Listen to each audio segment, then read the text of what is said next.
Bueno, estamos todavía un minuto para comenzar.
Muy buenas tardes, Dios les bendiga, hermanos.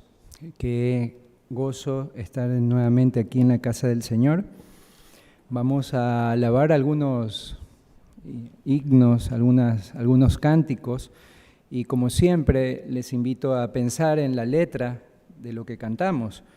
Vamos a cantar algunas alabanzas que siempre la hemos cantado, tal vez últimamente no la hemos cantado, el Dios que adoramos, vamos a empezar, pero pensando en el Dios que adoramos, es un dicho, son verdades acerca de nuestro Señor, de Dios, la doctrina de Dios, del poder, de la grandeza, de la misericordia, de nuestro Señor Jesucristo que descendió. Todos son dichos acerca de nuestro Señor.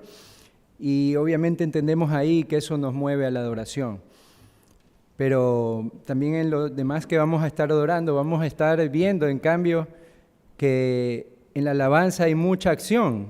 Lo que se está cantando es, voy a hacer, esto busco, esto deseo. Entonces, les invito a pensar en lo que cantamos, hermanos, y vamos a hacerlo con el Dios que adoramos para empezar.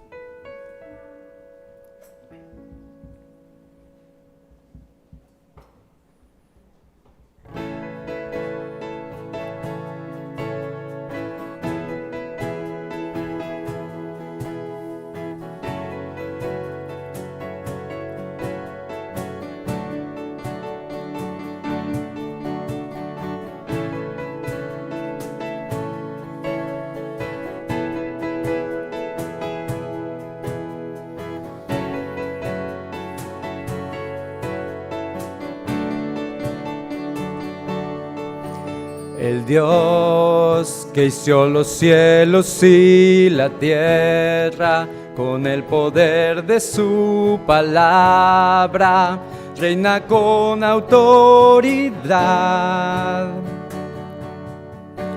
El Dios que aún los vientos le obedecen, una palabra es suficiente para los muertos levantar. Nadie es como Él, Oh, gran yo soy, tú eres el Dios que adoramos, todopoderoso y soberano, grande misericordia y poder para salvar. Tú eres el Dios que adoramos, quien derrotó la muerte y el pecado. Glorioso Redentor y Rey, te adoramos.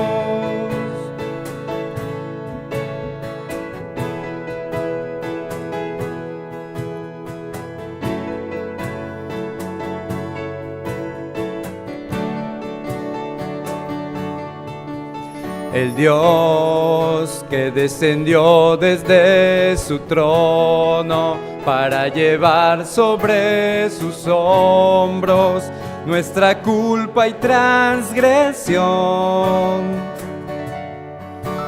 Jesús, exaltado sobre todo, nombre sobre todo nombre, solo en Él hay salvación.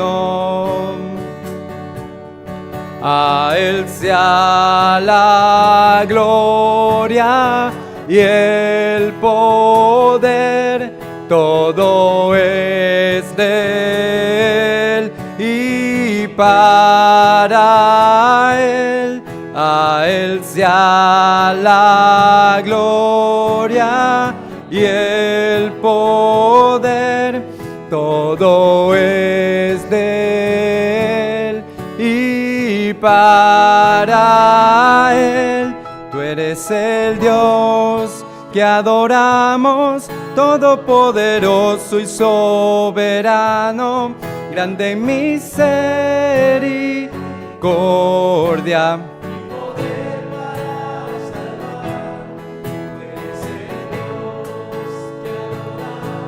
Quien derrotó la muerte y el pecado, glorioso Redentor y Rey, te adoramos. Les invito a orar, hermanos. Padre amado, Señor, todas estas verdades, Señor, acerca de usted, nos llevan a adorarlo, Padre, y claro, en esta melodía no se puede contener su grandeza, Señor, pero gracias por darnos su palabra que nos ayuda a entender más ampliamente su grandeza, Señor. Y Padre bendito, te damos gracias por tenernos en este tiempo aquí. Es una bondad tuya más que podamos estar aquí, haber sido traídos, Señor, haber sido animados, alentados, Padre, de diversas maneras, aún cuando incluso muchos de nosotros, nuestra carne no nos traía, pero tú, Señor, de alguna manera nos has movido para escucharte en tu palabra, mi Dios, para poder pensar también en lo que estamos cantando, Señor, estamos profesando con nuestros labios, porque queremos alinearnos a lo que cantamos, si es de tu palabra, si es una verdad, Señor, que la podamos vivir. Oh Dios, te pedimos estos favores en Cristo Jesús. Amén. Les invito, ya que vamos a estar ahora alabando con una alabanza que es muy movida en cuanto a la acción, vamos a cantar Sé tú mi visión. Les invito a ponerse de pie, hermanos. No es movida el ritmo, pero es movida por lo que dice en acción.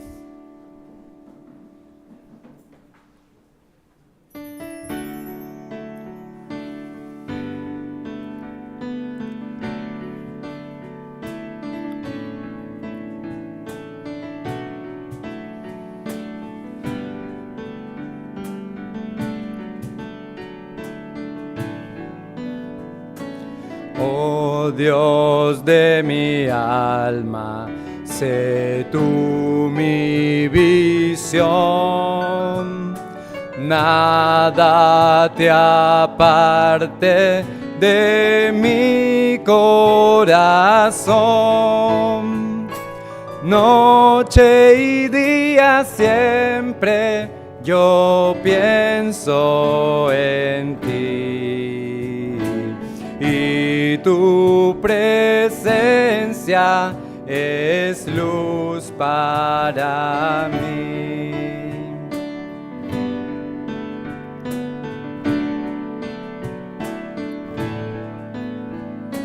Sabiduría, sé tú de mi ser.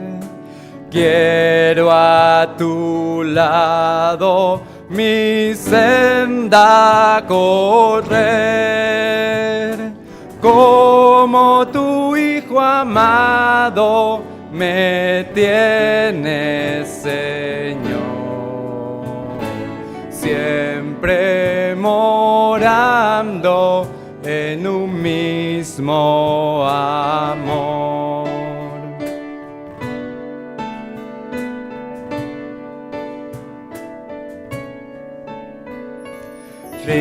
Riquezas vanas no anhelo, Señor, ni el vano halago de la adulación. Tú eres mi herencia y tú mi porción. Rey de los cielos, tesoro mejor.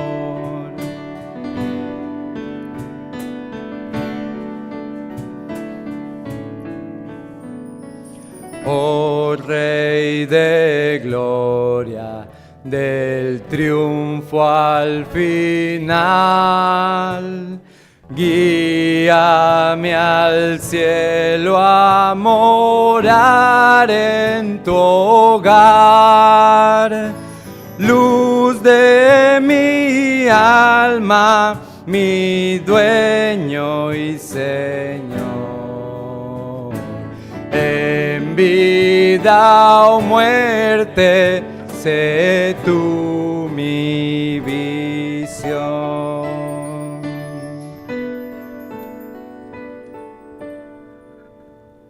Tomen asiento, hermanos.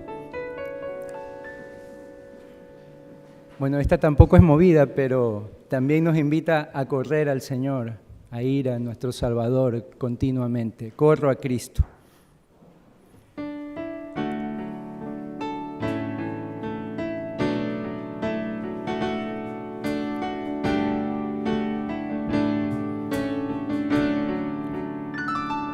Corro a Cristo para huir del temor, mi amparo es el yo sé.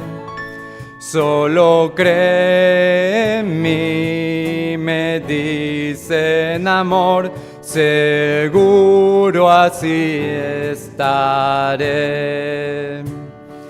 Corro a Cristo roto por dolor, abunda en él la paz. Yo también lloré, susurra el Señor, mi pena trae solaz.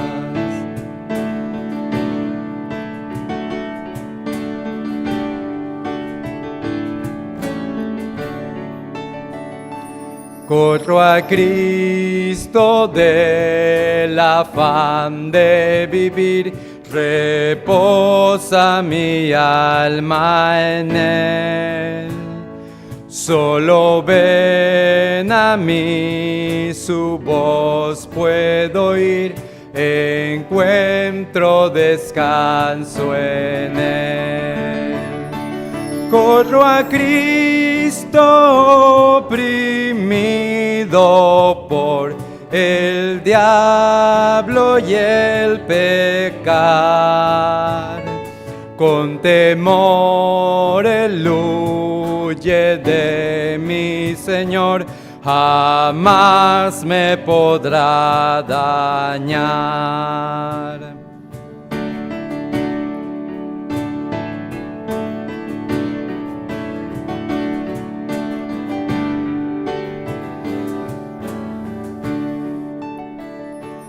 Corro a Cristo cuando hay tentación, yo tengo un escape en Él.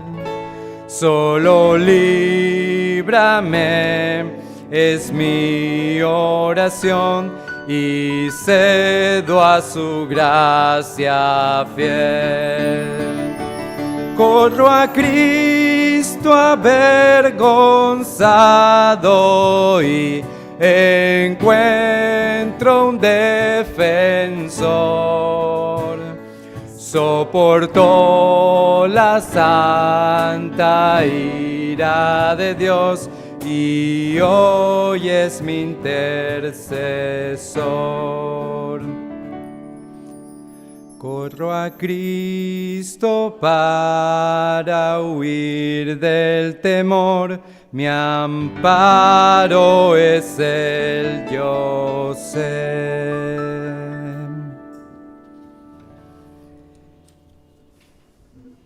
Vamos a orar por las ofrendas antes de que los hermanos pasen por sus asientos. Bendito Señor, muchísimas gracias, oh Dios amado, porque todas estas verdades nos alientan, nos esfuerzan, nos hacen ir a ti, Señor, cuando también te faltamos, pecamos, Señor, y corremos a ti, Padre, para que nos ayudes, porque tú eres nuestro abogado, nuestro intercesor, nuestro Padre.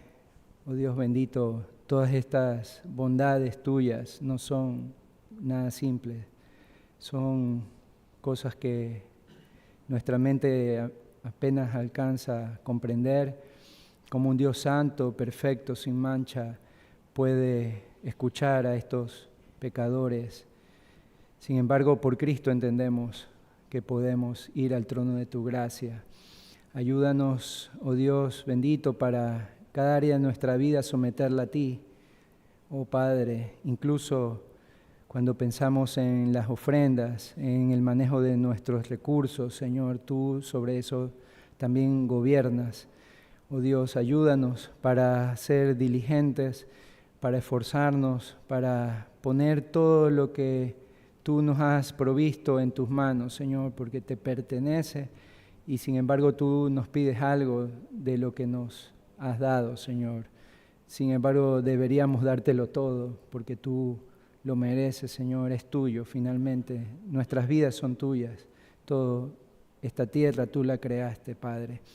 Te pedimos que bendigas estas ofrendas y bendigas a cada uno de este pueblo, Señor, y a los hermanos que incluso no están, que los ayudes en sus trabajos, en todo lo que ellos hagan para glorificarte en esta área también. Te pedimos estos favores en Cristo Jesús. Amén. Vamos a cantar una última alabanza, Todos mis mañanas.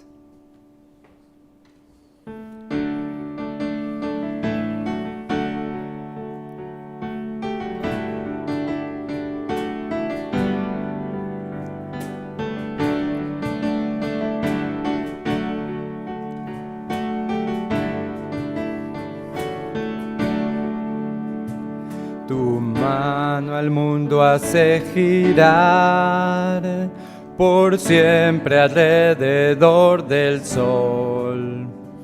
Los años vienen y se van, tú guías cada estación. Y aunque en el cielo estás, me cuidas siempre al caminar. Te ofrezco hoy un día más y todos mis mañanas.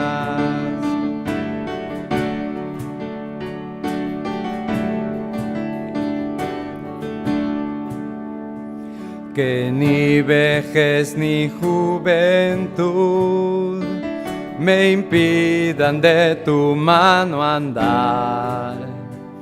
Dirígeme, Señor Jesús, quiero seguirte hasta el final. Ven, senda vida, mi guiador, tu amor disipe mi temor. Sé mi visión hoy, buen pastor, y en todos mis mañanas.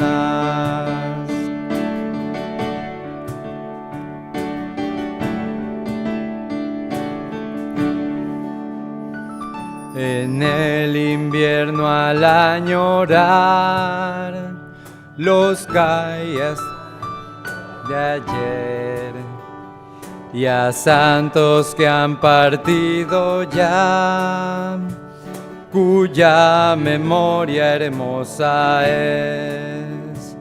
Recuérdame en el dolor que aquí un peregrino soy.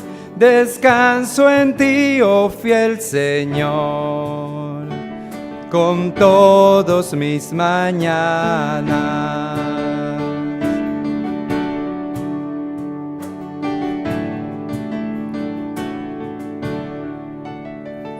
Perseverando en la fe, fortalecido por tu amor, hacia la meta correré, con gracia a mi alrededor. Oh esperanza eterna, tu obra en mí completarás. Mi gozo en tu mano está, y todos mis mañanas. Bueno, vamos a poner ahora atención a la palabra del Señor que nos trae nuestro hermano Jonathan Calderón.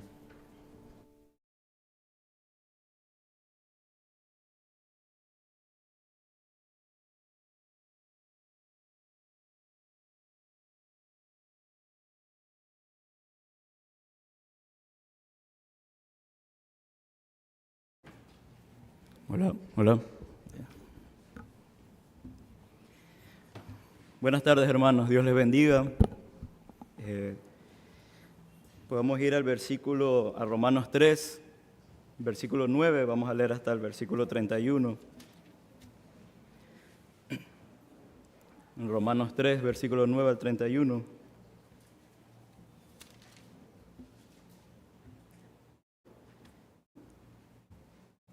¿Qué pues? ¿Somos nosotros mejores que ellos? En ninguna manera. Pues ya hemos acusado a judíos y a gentiles que todos están bajo pecado. Como está escrito, no hay justo ni aun uno, no hay quien entienda, no hay quien busque a Dios. Todos se desviaron, a unas se hicieron inútiles, no hay quien haga lo bueno, no hay ni siquiera uno. Sepulcro abierto es su garganta, con su lengua engañan, veneno de áspides hay debajo de sus labios. Su boca está llena de maldición y de amargura, sus pies se apresuran para derramar sangre, quebranto y desventura hay en sus caminos, y no conocieron camino de paz. No hay temor de Dios delante de sus ojos. Pero sabemos que todo lo que la ley dice, lo dice a los que están bajo la ley, para que toda boca se cierre, y todos queden bajo el juicio de Dios, ya que por las obras de la ley ningún ser humano será justificado delante de él, porque por medio de la ley es el conocimiento del pecado. Pero ahora, aparte de la ley, se ha manifestado la justicia de Dios, testificada por la ley y por los profetas. La justicia de Dios por medio de la fe en Jesucristo, para todos los que creen en Él, porque no hay diferencia, por cuanto todos pecaron y están destituidos de la gloria de Dios, siendo justificados gratuitamente por su gracia mediante la redención que es en Cristo Jesús, a quien Dios puso como propiciación por medio de la fe en su sangre, para manifestar su justicia a causa de haber pasado por alto en su paciencia los pecados pasados, con la mira de manifestar en este tiempo su justicia, a fin de que Él sea justo y el que justifica a que es de la fe de Jesús. ¿Dónde está pues esta la jactancia? Queda destruida. ¿Por cuál ley? ¿Por la de las obras? No, sino por la ley de la fe. Concluimos pues que el hombre es justificado por fe sin las obras de la ley. ¿Es Dios solamente Dios de los judíos? ¿No es también de los gentiles? Ciertamente también de los gentiles. Porque Dios es uno, y Él justificará por la fe a los de la circuncisión, y por medio de la fe a los de la incircuncisión. Luego, por la fe invalidamos la ley en ninguna manera, sino que confirmamos la ley. Oremos, hermanos. Gracias te doy, Señor, por este día que tú has permitido que hoy estemos aquí, Señor. Gracias por tu palabra. Gracias por el privilegio de poder escuchar tu palabra, Señor. Te pido ahora que sea tu palabra impactando en cada uno de nosotros, Señor. Que hagas conforme a tu voluntad en cada corazón de nosotros. Al no creyente, Señor, te pido por misericordia para que él pueda escuchar esto y pueda ser salvado. Y a los creyentes, Señor, al pueblo de Dios, que podamos crecer en santificación y en un entendimiento más claro de tu palabra, Señor. Te lo pido, Padre, ayúdanos en este día, en nombre de Jesús. Amén. Hablando un poco del contexto de la carta, un breve contexto de Romanos, el autor de la carta de los Romanos es Pablo, el apóstol Pablo. Esta carta fue escrita en el año 56 después de Cristo. ¿A quiénes se dirigió esta carta? Bueno, como dice el versículo 7, a todos los que estáis en Roma, amados de Dios, en el 1:7. Esta iglesia fue fundada, se dice que fue fundada por hermanos convertidos en Pentecostés en la época de las Pascuas, cuando varios judíos vinieron a celebrar la Pascua a Jerusalén y Pedro expuso la predicación y varios de los judíos se convirtieron y muchos de ellos regresaron a las regiones de donde ellos eran. Y en ese momento, y se dice que algunos de ellos eran de Roma y que ahí se fundó la iglesia. ¿Cuál es el motivo y por qué razón Pablo escribió esta carta? Bueno, el motivo de esta carta fue para hablarle a los hermanos de que Pablo tenía pensado ir a visitarlo, pero no había podido, y que por tal motivo él le quería enseñar acerca del Evangelio. Así que esta carta en sí es una carta acerca del Evangelio de Cristo, del Evangelio de salvación para la humanidad. Y de esta carta se dice mucho, y hubieron muchas personas en lo largo de la historia que fueron salvos a través de versículos de esta carta. Por ejemplo, está Agustín de Hipona, el cual fue salvo en un versículo de esta carta, y asimismo Martín Lutero, en el famoso versículo de que más el justo por la fe vivirá. Y ahora dando una estructura de esta carta, desde el inicio hasta el pasaje que acabé de leer, la primera parte de esta carta es Romanos 1:1 y del 1 al 15, que se trata de los saludos y deseos de Pablo para ir a visitar a los hermanos de Roma. En esta carta, Pablo, si nos vamos al capítulo 1, versículo 11, podemos ver ahí que Pablo estaba deseoso por verlos, porque él dice, sí, porque deseo veros para comunicarlos algún don espiritual, a fin de que sean confirmados. Y en el versículo 13 dice, pero no quiero, hermanos, que ignoréis que muchas veces me he propuesto ir a vosotros, pero hasta ahora he sido estorbado, para tener también entre vosotros algún fruto como entre los demás gentiles. Aquí Pablo dice que estuvo saludando al principio a la iglesia de Roma, y dice que él ha querido ir a verlos, pero le ha sido impedido. No dice la razón de por qué él ha sido impedido de ir a la iglesia de Roma, pero lo que sí sabemos es que gracias a la providencia de Dios, por este motivo de que él no pudo ir a la iglesia de Roma, él pudo escribir esta fabulosa carta del libro de los Romanos.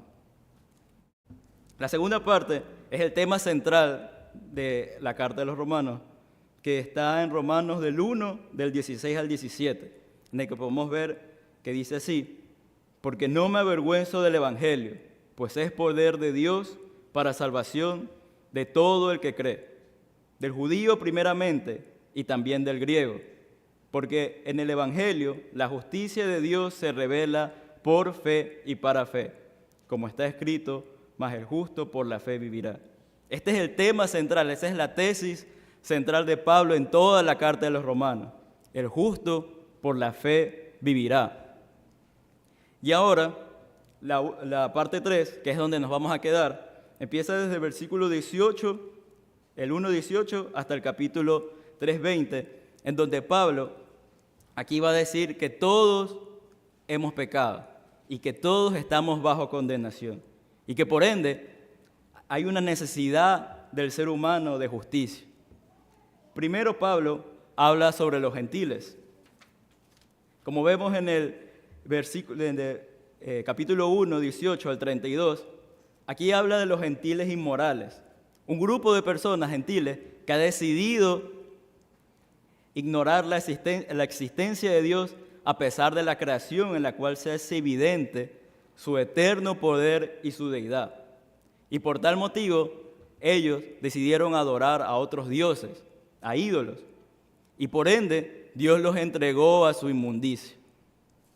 Luego vemos desde el capítulo 2, versículo 1, hasta el versículo 16, que Pablo aquí habla de gentiles hipócritas. Es otro grupo de personas los cuales acusaban a las otras personas de inmorales, al otro grupo anterior, pero que ellos igual eran pecadores, que ellos de igual motivo habían pecado también, y ellos se sentían superiores a ellos, como podemos ver en el en el capítulo 2, versículo 3, podemos ver que dice: mas sabemos que el juicio de Dios, y piensas esto, oh hombre, tú que juzgas a los que tal hacen, y haces lo mismo, que tú escaparás del juicio de Dios. Estos eran los gentiles hipócritas. Luego podemos ver a otro grupo, al grupo que puede ser catalogado también como los judíos hipócritas. Eran aquellos que habían tenido la ley de Dios, que habían tenido ese privilegio de tener la ley de Dios. Pero a pesar de eso y a pesar de también ser maestros de otras personas, ellos eran unos hipócritas también, porque también ellos cometían aquello que ellos enseñaban que no debía hacerse. Luego de esto se habla acerca del privilegio de los judíos por haber tenido la ley y que por medio de él se dio a conocer la ley. Y ahora entramos a lo que es el capítulo 3, versículo 9, que ahí se refiere a otro grupo de personas. Y aquí empezamos un poco el estudio, que dice, Romanos 3, versículo 9, ¿qué pues? ¿Somos nosotros mejores que ellos? En ninguna manera, pues ya hemos acusado a judíos y a gentiles que todos estamos bajo pecado. ¿Qué podemos ver primero aquí? Que Pablo empieza con una pregunta. Pablo empieza, ¿qué pues? ¿Somos mejores nosotros que ellos? Esto era algo común en la carta del apóstol, en la carta de los Romanos que escribió Pablo. Pablo siempre hacía estos tipos de preguntas como para anticiparse algún posible ataque o alguna pregunta de alguna persona que leía su carta. Era como que él se anticipaba ante ciertas reacciones de aquellas doctrinas que Pablo enseñaba. Y un ejemplo muy claro de esto lo podemos ver en Romanos 5, versículo 20. Si vamos un poco más adelante, a Romanos 5, versículo 20,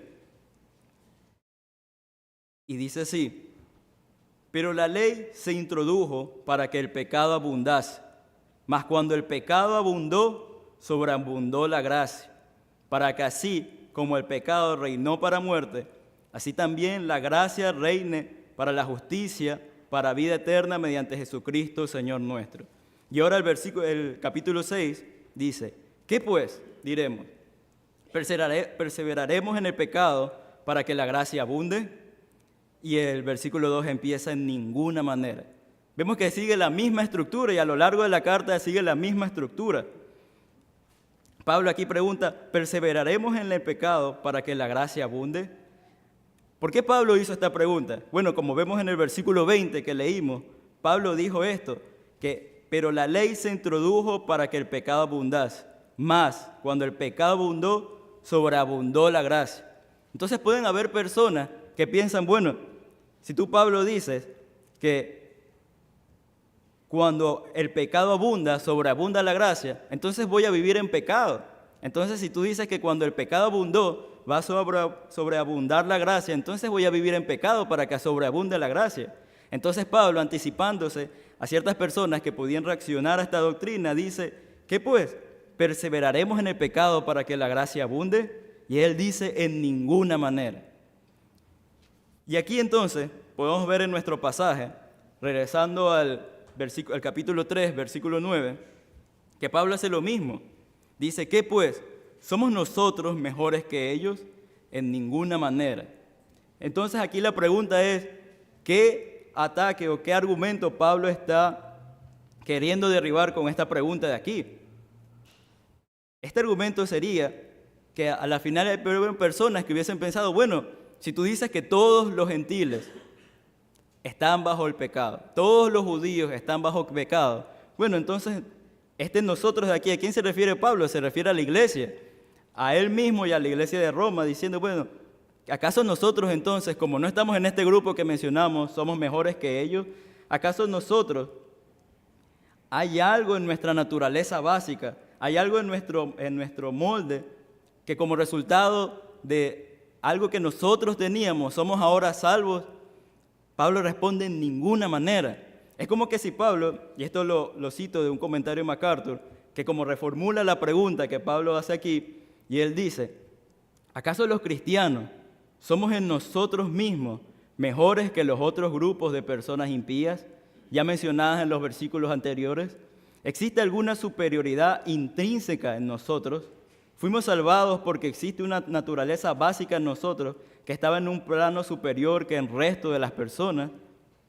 En otras palabras, lo que se quiere decir aquí es que Pablo estaba atacando la tendencia que el creyente tiene, que debido a que nosotros hemos recibido luz, debido a que nosotros ahora ya somos salvados, ya somos nuevas criaturas, en nosotros tenemos ese pensamiento de que, porque vemos otras personas que vienen a la iglesia, pero que no se salvan.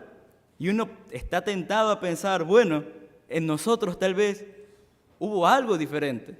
Tal vez yo tuve algo de luz más que la otra persona. Tal vez yo soy un poco más sabio que la otra persona. Tal vez yo fui un poco más moral que la otra persona. Y por tal motivo, Dios me ha salvado. Pero aquí es que Pablo responde, es que eso no es así. En ninguna manera Pablo responde. Él responde con un rotundo no. ¿Pero por qué? Y ahí viene la siguiente parte del versículo, que él empieza, pues, que se puede traducir también como ¿por qué? Y la pregunta aquí sería, ¿por qué nosotros, la iglesia de Roma, no somos mejores que ellos en nuestra naturaleza básica? Bueno, la respuesta es, porque ya hemos declarado que toda la humanidad está bajo pecado. No solo se trata de la gente de afuera de la iglesia, todos nosotros estamos bajo pecado. Recordemos que la iglesia de Roma estaba compuesta por judíos y por gentiles. Entonces está diciendo, todos nosotros, nuestra naturaleza, nuestra humanidad, todos estamos bajo pecado. No había ninguna diferencia entre aquella persona que ahora no es creyente y tú antes de ser salvo. No hay ninguna diferencia. Todos estamos en un mismo saco. Todos somos pecadores. Y ahora Pablo, y él dice, no hay ningún tercer grupo. Judíos o gentil, todos están bajo pecado. Todos de alguna u otra manera estamos manchados con el pecado y somos dignos de ser castigados por Dios. Y como vamos a ver más adelante, todo es por gracia. Por eso es que David, en el Salmo 51, dice, he aquí en maldad he sido formado y en pecado me concibió mi madre.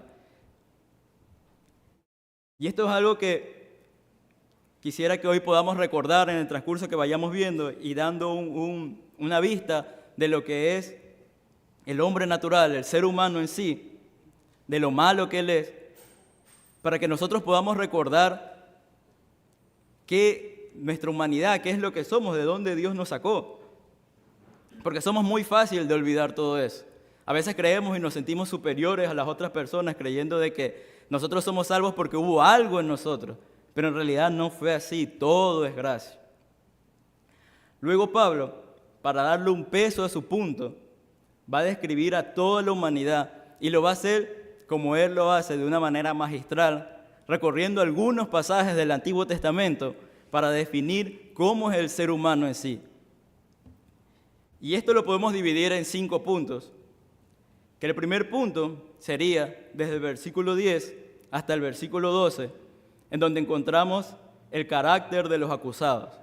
Luego vemos desde el versículo 13 hasta el versículo 14 las conversaciones de los acusados.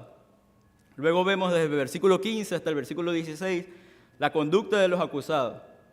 Luego el versículo 18, el motivo de la impiedad de los acusados.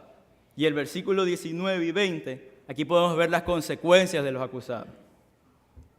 Entonces podemos empezar así, que yéndonos al versículo 10 al 12, dice, como está escrito, no hay justo ni aún uno, no hay quien entienda, no hay quien busque a Dios, todos se han desviado, a unas se hicieron inútiles, no hay quien haga lo bueno, no hay ni siquiera uno. El pasaje que Pablo está citando aquí es el Salmos 14, del 1 al 3. Si me acompañan al Salmos 14, del 1 al 3, donde David, aquí está hablando en este Salmo,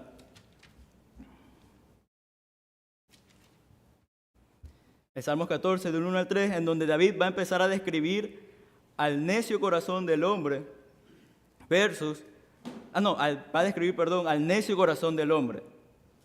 Entonces el versículo empieza así. Dice el necio en su corazón, no hay Dios. Se han corrompido, hacen obras abominables, no hay quien haga el bien. Jehová miró desde los cielos sobre los hijos de los hombres para ver si había algún entendido que buscara a Dios. Todos se desviaron, a una se han corrompido, no hay quien haga lo bueno, no hay ni siquiera uno. Aquí Pablo, aquí este versículo 2 empieza diciendo que Jehová miró desde los cielos, miró a toda la humanidad. Y cuando miró a toda la humanidad, sacó una conclusión. Y es lo que Pablo está diciendo aquí, que no existe persona en este mundo que haga lo recto delante de Dios. No hay justo ni aun uno. Este es el primer punto de esta parte. No hay justo ni aun uno. Jehová miró desde los cielos y todos estamos contaminados con el pecado. Todos estamos de alguna manera manchados con el pecado. Nuestra naturaleza en sí es pecaminosa. Hay una universalidad del pecado en la humanidad. Y esto lo vemos en 1 Corintios 6, del 9 al 10, que lo voy a leer aquí, dice, ¿no sabéis que los injustos no heredarán el reino de Dios? No erréis, ni los fornicarios, ni los idólatras, ni los adúlteros, ni los afeminados, ni los que se echan con varones, ni los ladrones, ni los ávaros, ni los borrachos, ni los maldicientes, ni los estafadores heredarán el reino de Dios. Esta lista no es exhaustiva, por si acaso, pero podemos ver que aquí hay un grupo de personas a los que Pablo cataloga como injustos y aquellas personas que no heredarán el reino de Dios. Y eso es lo que Dios está diciendo aquí por medio del apóstol Pablo, diciendo que no hay justo ni aun uno. Luego está diciendo, siguiendo describiendo el carácter del ser humano, el segundo punto es, en esta parte, no hay quien entienda, dice. No hay quien entienda. ¿Qué quiere decir esto que no hay quien entienda? Bueno, lo que quiere decir es que hay una incapacidad en entender las verdades espirituales. En el ser humano natural hay una incapacidad de entender las verdades espirituales. ¿Qué verdades? Bueno, es la verdad de conocer a Dios y de cómo tener una relación con Él. Pero la pregunta es, ¿por qué el ser humano no puede entender, no puede conocer estas verdades espirituales? ¿Por qué él es incapaz de conocer estas verdades? Bueno, en primer lugar, debemos saber de que esto no es por falta de oportunidad. La única razón por la que el ser humano natural no puede entender las verdades de Dios es por su corazón malvado y perverso, es por su naturaleza pecaminosa. Esto lo dice claramente Pablo en Efesios 4. Si vamos a Efesios 4, 18, ahí podemos ver lo que Pablo dice acerca de este punto. Efesios 4, capítulo 18. Aquí Pablo le menciona a la iglesia de Éfeso que no debe andar como los incrédulos. Aquí Pablo dice que ellos no deben andar como los incrédulos. Y luego dice cómo son los incrédulos. Y dice, teniendo el entendimiento entenebrecido, ajenos a la vida de Dios por la ignorancia que hay en ellos. Y aquí dice, por la dureza de su corazón. Esta es la razón y después dice, los cuales después que perdieron toda sensibilidad, se entregaron a las lascivias para cometer con avidez toda clase de impureza. Aquí dice el apóstol Pablo en el versículo 18, teniendo el entendimiento entenebrecido. El ser humano natural tiene por su naturaleza un entendimiento entenebrecido, es como que si viviera en tinieblas, que le hace incapaz a él de entender a Dios por su propia cuenta, es imposible. ¿Pero por qué? Por la dureza de su corazón, como dice aquí. Y eso va a producir que él viva en sus delitos y pecados. Y me parece interesante esto, y nosotros lo podemos corroborar con bastantes filósofos que vivieron en el transcurso de la humanidad.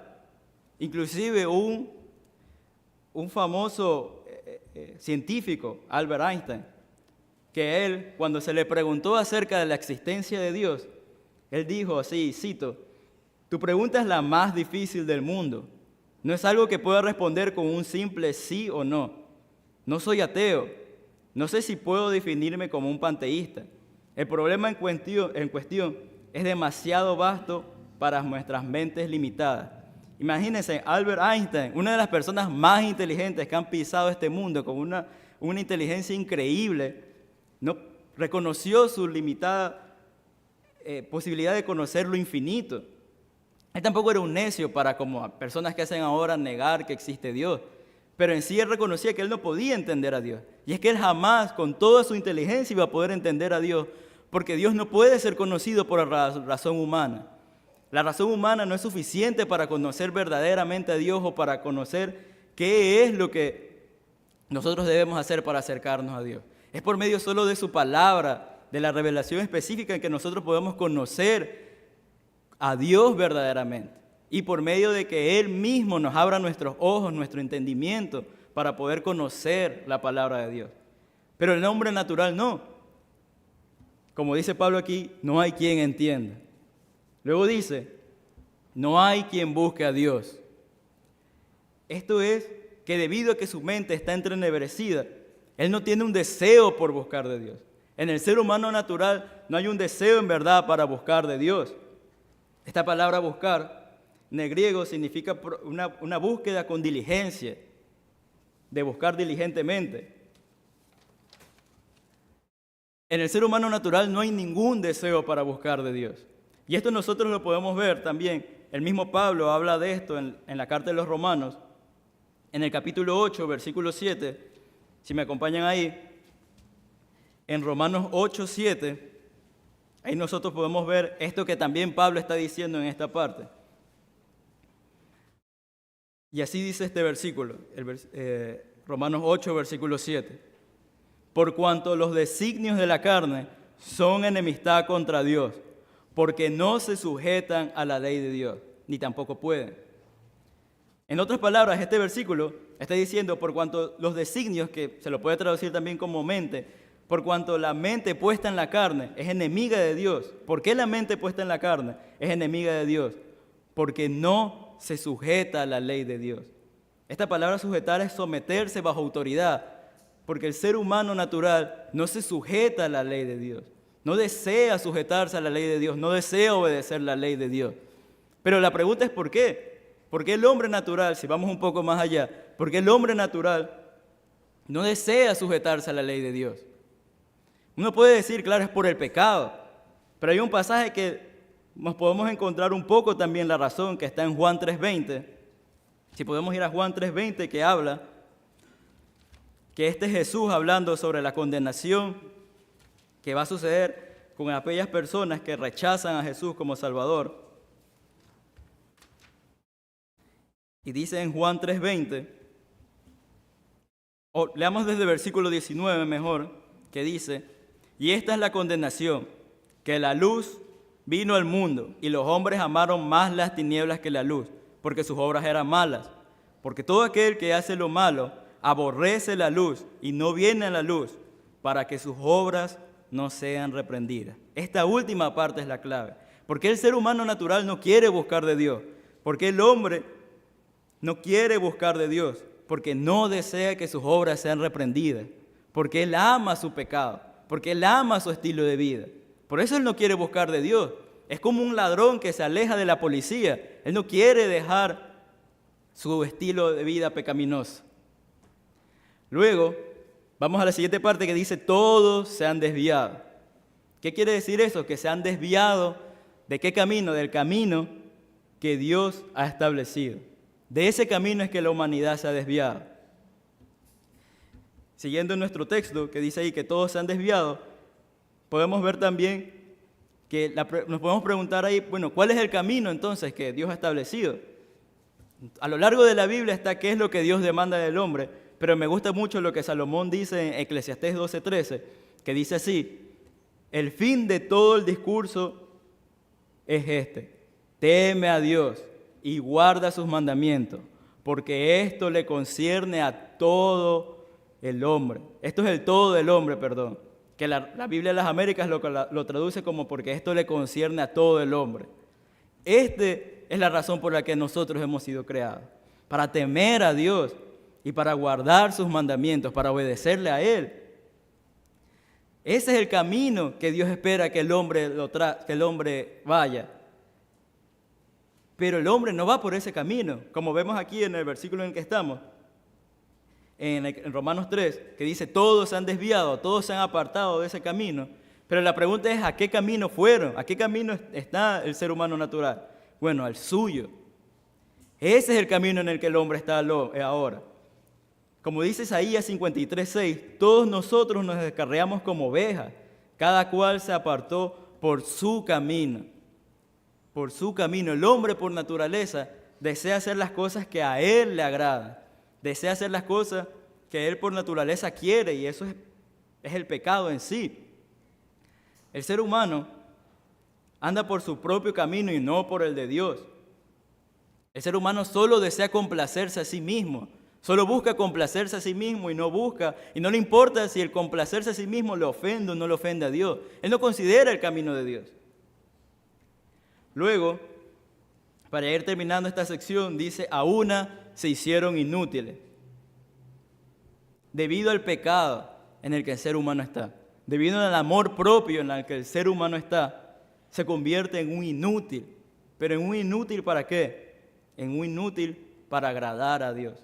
Si volvemos a Romanos 8, donde estábamos leyendo antes, Romanos 8:8, luego de que Pablo hable de que la mente puesta en la carne es enemistad contra Dios y que ellos no se sujetan a la ley de Dios, ni tampoco pueden, dicen ahí. Y sigue diciendo el versículo 8, Romanos 8:8, dice, y los que viven según la carne no pueden agradar a Dios. Hay una incapacidad en el ser humano natural. A pesar de que él pueda tener, digamos, aunque no es así, digamos, un deseo de querer agradar a Dios, que es al Dios de su mente en realidad, ellos no pueden agradar a Dios. El ser humano por sus propios medios no puede agradar a Dios, es imposible para él agradar a Dios. Y ahí la pregunta viene, y lo bueno que él hace, tal vez algún acto de moralidad que él haga, que él da de comer a los pobres, que él crea escuela para la gente pobre o diferentes razones. No digo que eso esté mal, pero delante de Dios, el ser humano natural, todo eso, como dice Isaías, es trapo de inmundicia. Isaías 64:6 dice que todo lo que el ser humano natural hace para Dios es trapo de inmundicia. No hay, para él, toda obra justa es trapo de inmundicia. ¿Por qué? Por su pecado. Porque, como se nos explicó esta semana en la clase del Apex, el ser humano natural, cuando hace lo bueno, lo más probable es que lo haga por un sentido de superioridad. Porque al final de cuentas, él quiere ser más moral para sentirse superior a las otras personas. Y si digamos que no es por eso y digamos que tal vez esté en una religión católica, mormón, testigo, si esa persona hace sus procesiones y todo eso, eso para Dios también es desagradable, porque no está honrando al Dios verdadero, está honrando a un Dios que está en su mente. Debido a la naturaleza pecaminosa y del ser humano no puede cumplir su función principal, porque esto es para lo que el hombre fue creado en sí. Nosotros no estamos en esta tierra para poder cumplir nuestros sueños, para poder cumplir nuestras metas, para ganar dinero, para hacer todo esto. El fin del ser humano en esta tierra, el fin del ser humano en todo el universo, es darle la gloria a Dios. Pero como dice Pablo aquí, ellos son inútiles para eso. El ser humano natural no puede agradar a Dios. El ser humano cuando está en su pecado no puede agradar a Dios. Y Pablo termina categóricamente diciendo que no hay nadie bueno, ni siquiera uno solo. No hay nadie bueno. Todos estamos bajo pecado. Todos hemos pecado. No hay ninguna persona buena. El ser humano por sus propios medios, sin algo externo a él, no es bueno. No tiene, el ser humano es inútil para agradar a Dios. Y ahora vamos al siguiente punto, siguiendo describiendo la característica del ser humano natural, que es las conversaciones del acusado. Y esto lo podemos ver ahora, regresando al capítulo 3, versículo 13 y 14, que podemos ver aquí. Sepulcro abierto es su garganta, con su lengua engaña, veneno de áspides hay debajo de sus labios. Su boca está llena de maldición y de amargura. Este versículo aquí, Pablo lo está sacando de dos pasajes de los Salmos. Si podemos ver primero el Salmo 5.9. En este Salmo 5.9 es un salmo de David, en el cual él está hablando acerca de los enemigos que él tenía, aquellos que buscaban la destrucción del mismo David y del pueblo de Dios.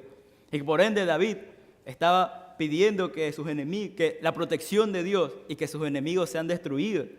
Y una de las acusaciones que David hizo de estas personas que buscaban la destrucción de él mismo y de su pueblo, de Israel, dice así en el Salmo 5.9: porque en la boca de ellos no hay sinceridad, sus entrañas son maldad, sepulcro abierto es su garganta, con su lengua hablan lisonjas.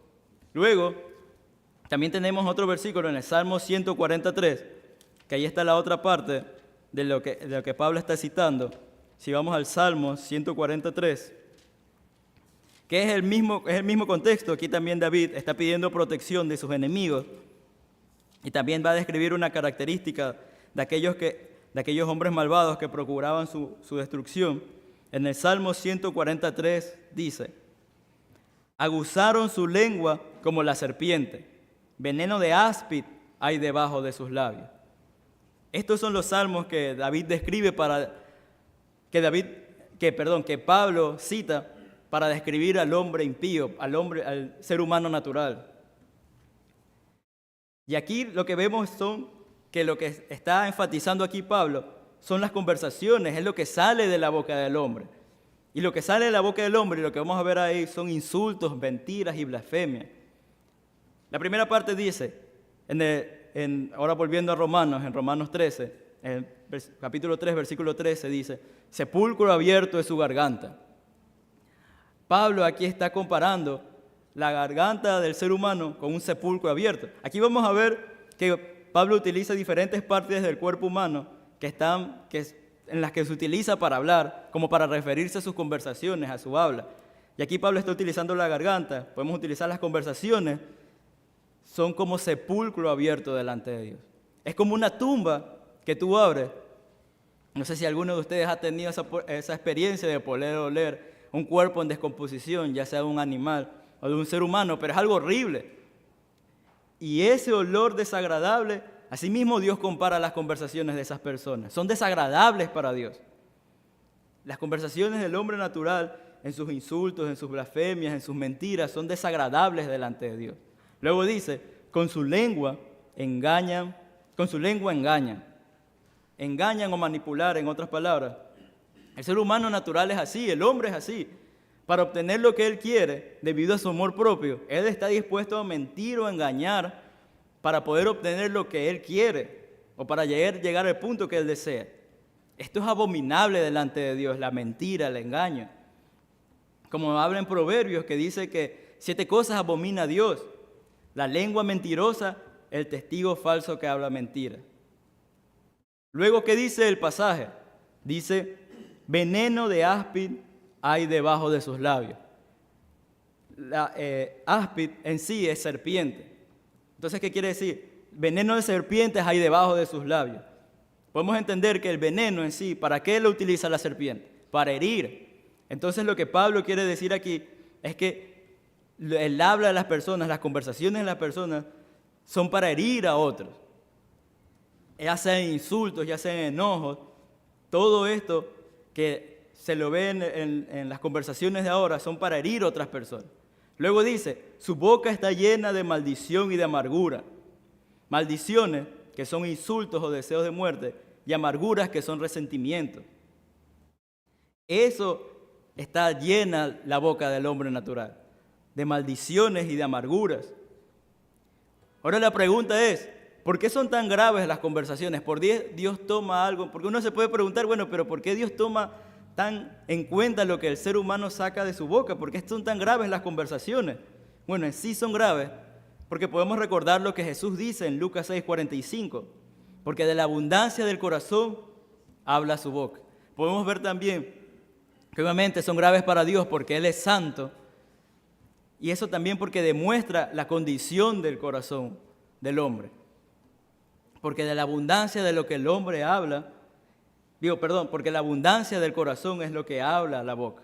El corazón, que sabemos que la Biblia lo utiliza para referirse a su ser interior, sus motivaciones, sus deseos, sus anhelos, sus pensamientos, son malvados. Y eso da un claro testimonio en la Biblia. Lo que dice Jeremías, engañoso es el corazón, más que todas las cosas, y perverso, ¿quién lo conocerá? Ese es el corazón del ser humano. Por eso es que las conversaciones del ser humano son así, porque ese es su corazón. Su corazón está lleno de maldad, es perverso y engañoso. Por eso es que el habla del hombre natural es así. Y ahora vamos al tercer punto, que es la conducta del acusado. Este tercer punto lo podemos encontrar ahora en Romanos 3:15, y podemos leer aquí que dice, sus pies se apresuran para derramar sangre, quebranto y desventura hay en sus caminos. Podemos ver aquí, esto Pablo lo está sacando de Isaías 59:7.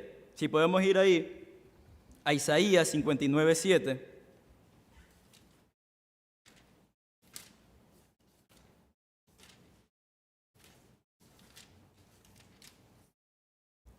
Aquí este pasaje de aquí es el profeta Isaías haciendo una confesión por todo el pecado de Israel, reconociendo la horrenda situación espiritual en la que el pueblo de Dios se encontraba en ese momento y que por tal motivo estaban viviendo bajo el juicio de Dios. Y aquí en Isaías 59:7 y 8, Pablo describe la conducta del pueblo de Israel en ese momento y dice así, sus pies corren al mal, se apresuran para derramar la sangre inocente. Sus pensamientos de iniquidad. Destrucción y quebranto hay en sus caminos. No conocieron camino de paz, ni hay justicia en sus caminos. Sus veredas son torcidas. Cualquiera que por ella fuera, no conocerá paz. Este es el pasaje que el apóstol Pablo está citando aquí en Romanos. Y volviendo a la carta de los Romanos, aquí empieza diciendo, sus pies se apresuran para derramar sangre. Esto está diciendo como que hay un deseo en el corazón para hacer lo malo. Cuando un hombre ama hacer lo malo, no se inmuta cuando peca. Es un corazón que, como dice Proverbios 6:18, que maquina pensamientos inicuos, está apresurado para derramar sangre, para hacer lo malo. Luego dice, quebranto y desventura hay en sus caminos. La palabra quebranto quiere decir destrucción y la palabra desventura es miseria. Entonces lo que Pablo está diciendo aquí es que en el camino del hombre natural hay destrucción y sufrimiento. El ser humano natural hace sufrir a su prójimo, lleva la desesperanza, la división, las peleas. Ese es el ser humano. Y por último, no tienen paz. Y yo aquí entiendo es algo doble. No tienen paz ni con Dios ni con los hombres debido a su pecado, debido a su amor propio, debido a la maldad que hay en su corazón. No hay paz en sus caminos. no conocieron camino de paz. Esta es la conducta del ser humano natural. Y ahora por último, yendo al penúltimo punto, está el motivo de la impiedad. ¿Por qué el ser humano es así? ¿Por qué el hombre es de esa manera? Y Pablo responde, no hay temor delante de sus ojos. Aquí Pablo está citando el Salmo 36.1. Si podemos ir para allá, el Salmo 36.1. Este también es un salmo de David, en donde aquí David hace un contraste entre la maldad del hombre y la misericordia de Dios. En el Salmo 36.1 dice así: la iniquidad del impío me dice al corazón, no hay temor de Dios delante de sus ojos. El salmista lo que está diciendo aquí es esto, que la abundancia del pecado en su vida solo me demuestra una cosa, que no hay temor de Dios en él, delante de sus ojos. La pregunta aquí es, ¿qué es temerle a Dios? Bueno, temerle a Dios implica dos cosas, es conocer la santidad de Dios. Y al conocer la santidad de Dios, como resultado tenemos un sobrecogimiento a su grandeza y a su gloria. Eso es tenerle a Dios. Es como tener un respeto, un sobrecogimiento ante un Dios santo, santo, santo. Y asimismo también es tener un terror santo a los resultados de violar su ley divina. Saber de que es un Dios que asimismo como es bondadoso y misericordioso, también es fuego consumidor. Y esto pues nosotros podemos ver que el temer a Dios está asociado con una conducta santa. Como una vez escuché en una prédica, dice, dime cuánto tú temes a Dios y yo te diré cuán santo tú eres. Y a lo largo de Proverbios nosotros podemos ver digamos esto de aquí, de que mientras más uno teme a Dios, más uno se aleja de pecado. Podemos empezando yendo a Proverbios 8.13. En varios pasajes de Proverbios uno puede ver ese tema, el temor a Jehová. Y en Proverbios 8.13 nosotros podemos ver eso también de ahí. En Proverbios 8.13 dice así: el temor de Jehová es aborrecer el mal. El temor de Jehová es aborrecer el mal. Aquella persona que teme a Jehová aborrece el pecado. Aquella persona que verdaderamente teme a Jehová aborrece el pecado. Luego podemos ir un poco más adelante en Proverbios 16:16 para ver otro punto más acerca del temor a Jehová. Proverbios 16:16 podemos ver que dice así: mejor es adquirir sabiduría que oro preciado, y adquirir inteligencia vale más que la plata.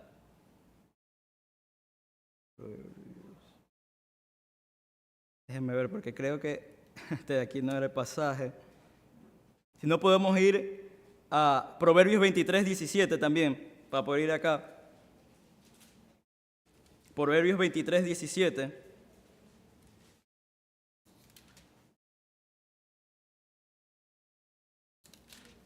Que dice así, en Proverbios 23:17, no tenga tu corazón envidia de los pecadores, antes persevera en el temor de Jehová todo el tiempo. El temor de Jehová te va a ayudar a no temer envidia al pecador. Y esto lo podemos ver en algunos otros pasajes de Proverbios también. Saber de que aquella persona que teme a Jehová se aleja del pecado. Es por eso que el ser humano natural no teme a Dios y por tal motivo él no se aleja del pecado, más bien él abraza su pecado, él ama su pecado. Por tal motivo es que el ser humano natural tiene esa conducta, tiene esas conversaciones, tiene esas características, porque él no teme a Dios. No hay temor de Dios delante de él. Y ahora el último punto, podemos ver aquí, en el versículo 19 al 20, regresando otra vez a Romanos,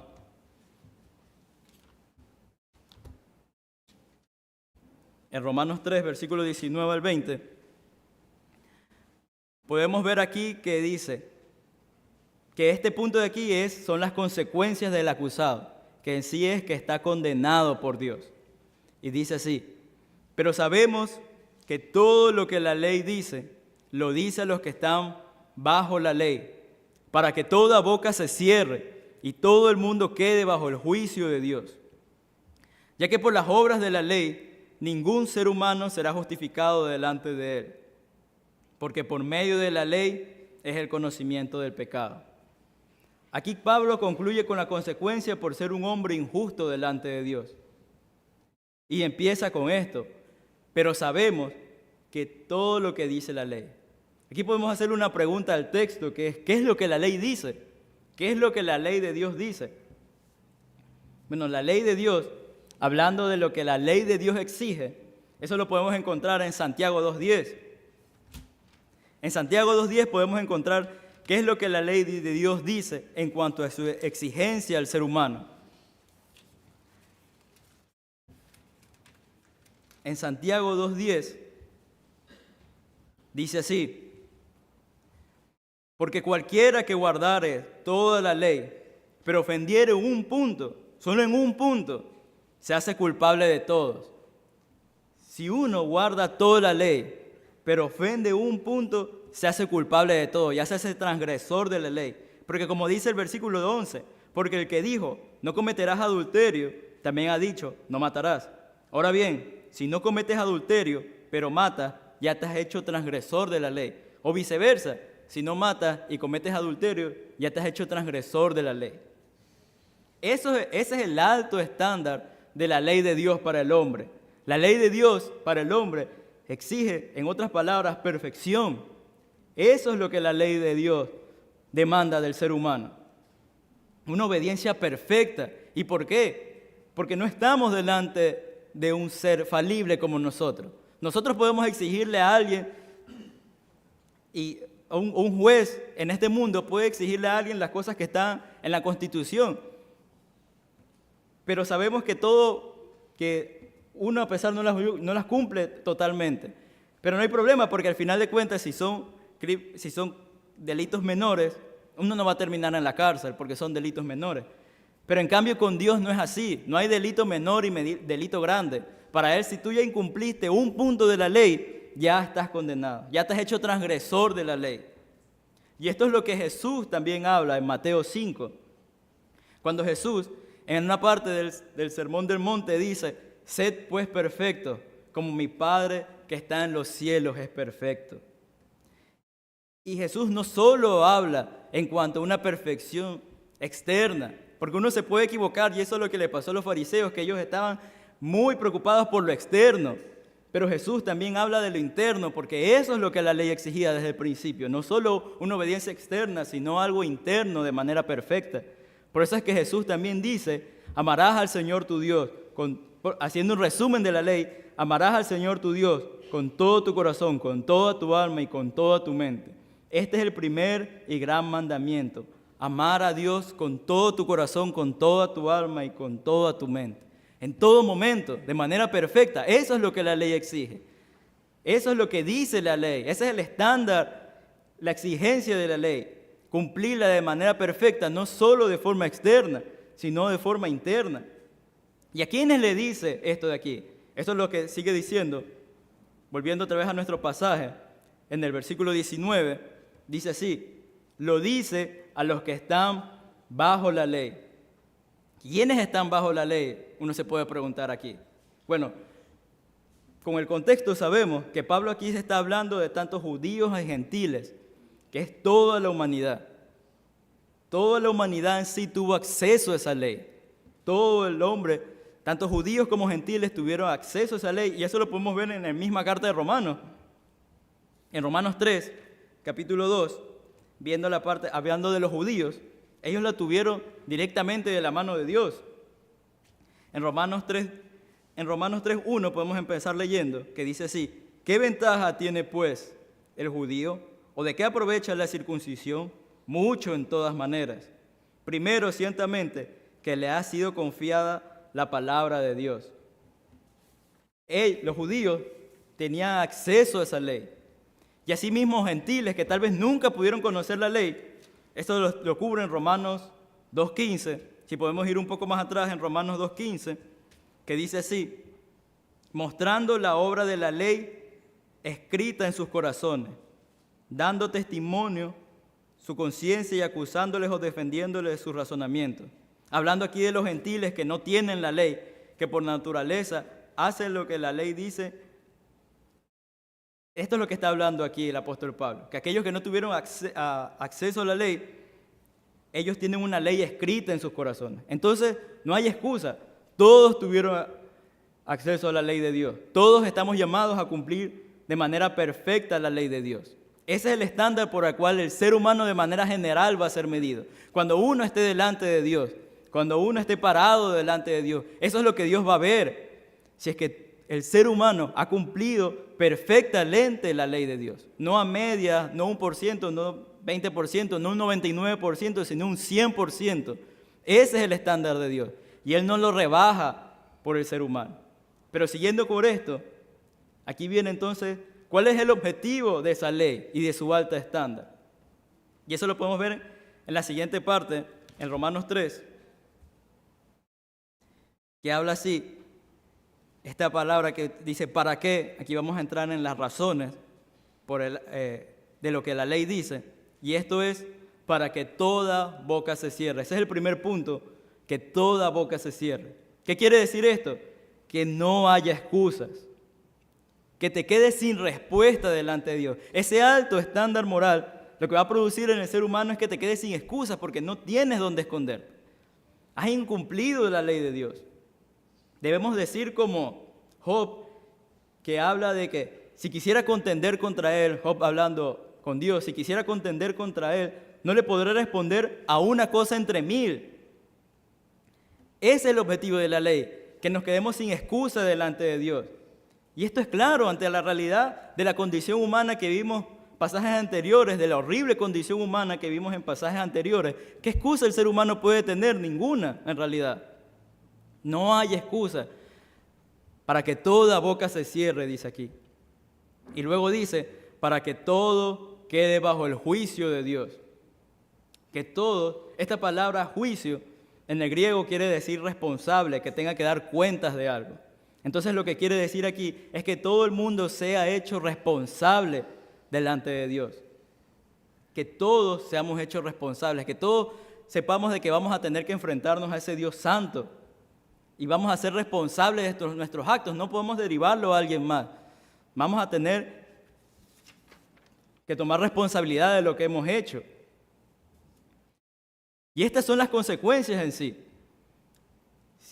Si alguna persona se excusa, en realidad es que no hay ninguna excusa en realidad. La consecuencia es que te quedas sin excusa delante de Dios. Y no puedes evitar que tú en algún momento vas a estar delante de ese juicio de Dios. Vas a estar delante de ese juicio divino. Y si vas por tu propia cuenta, sin algún agente externo que pueda salvarte, uno puede decir lo que dice el Salmo 130, que dice, Jehová, si miraras los pecados, ¿quién, oh Señor, podrá mantenerse delante de ti? Es nadie, absolutamente nadie.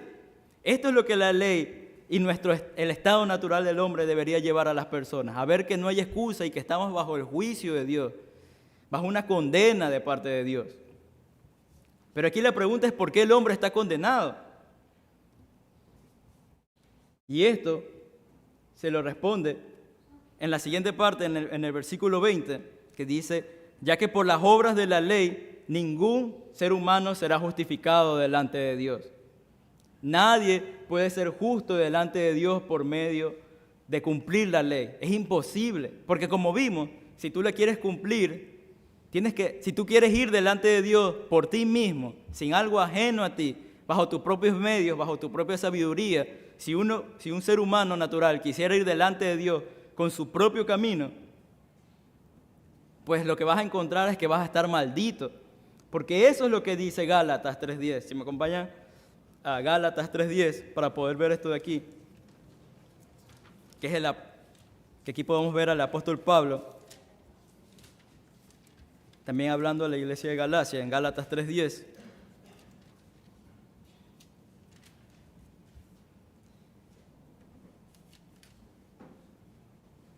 Que dice así: porque todos los que dependen de las obras de la ley están bajo maldición, pues escrito está: maldito todo aquel que no permaneciera en todas las cosas escritas en el libro de la ley para hacerlo.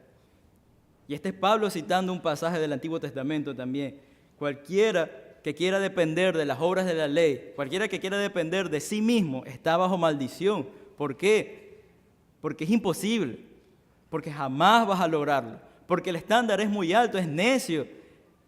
Y esto es lo que Pablo quiere mostrar aquí, la necedad de uno buscar ser salvo por medio de las obras de la ley. Es una necedad total. Y esto hace eco a lo que leímos en Santiago 2:10, que cualquiera que guarde toda la ley pero ofende un punto ya es culpable de todo.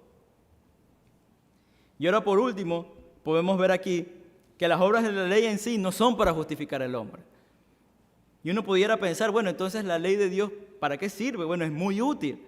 La ley de Dios sirve para que nosotros podamos conocer qué es lo que es pecado. Como dice aquí, porque por medio de la ley es el conocimiento del pecado.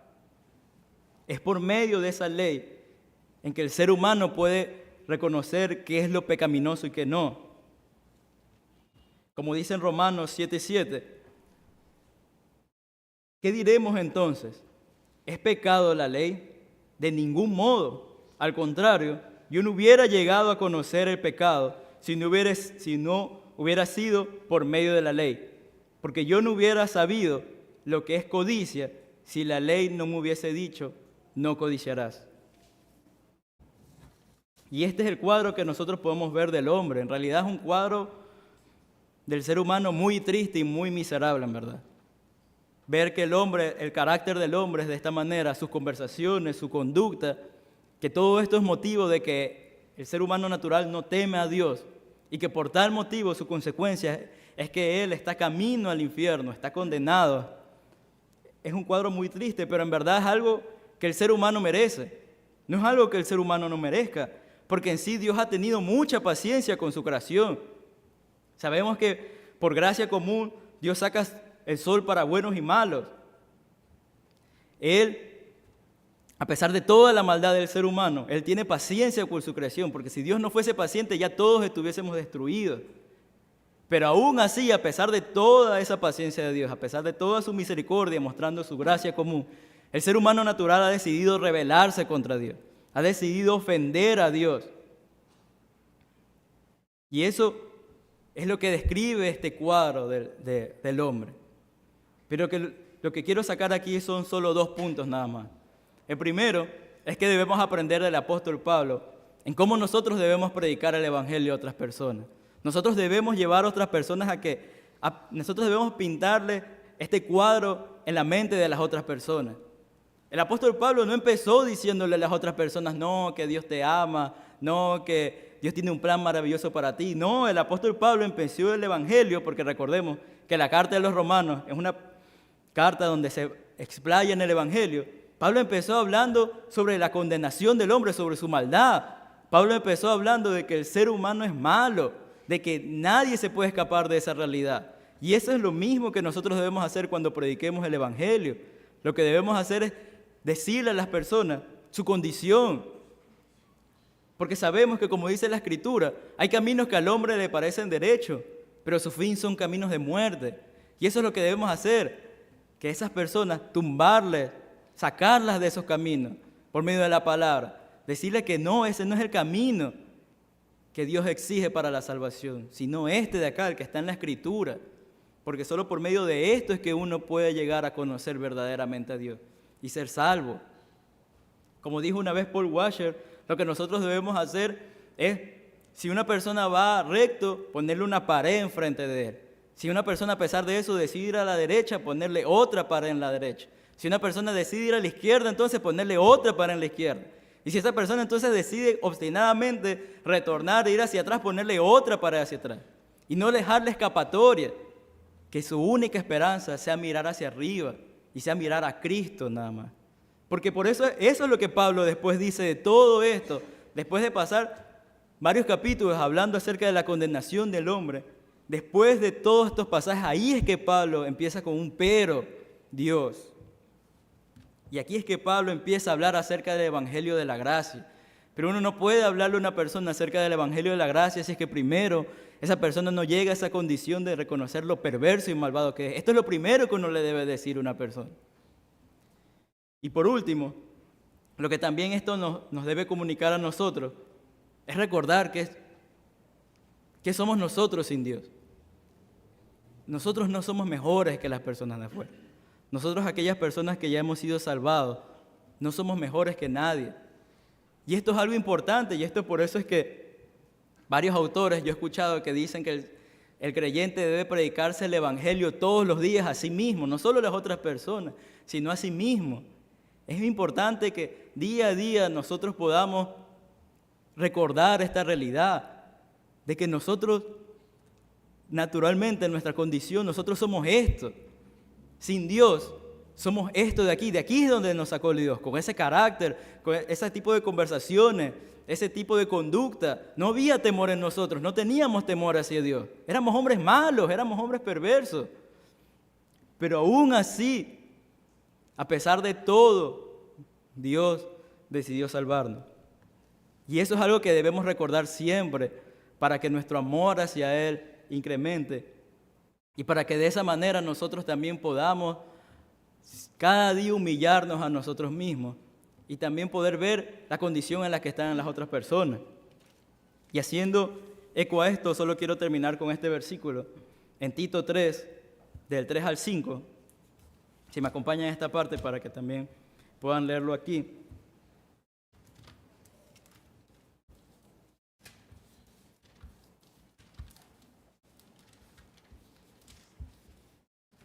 En Tito 3, del 3 al 5,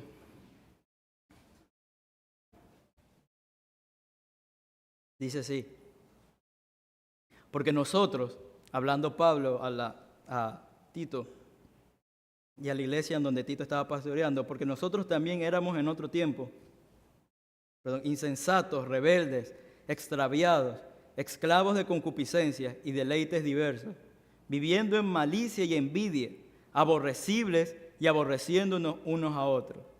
Pero, cuando se manifestó la bondad de Dios nuestro Salvador y su amor para con los hombres, nos salvó, no por obras de justicia que nosotros hubiésemos hecho, sino por su misericordia, por el lavamiento de la regeneración y por la renovación en el Espíritu, el cual derramó en nosotros abundantemente por Jesucristo, nuestro Salvador.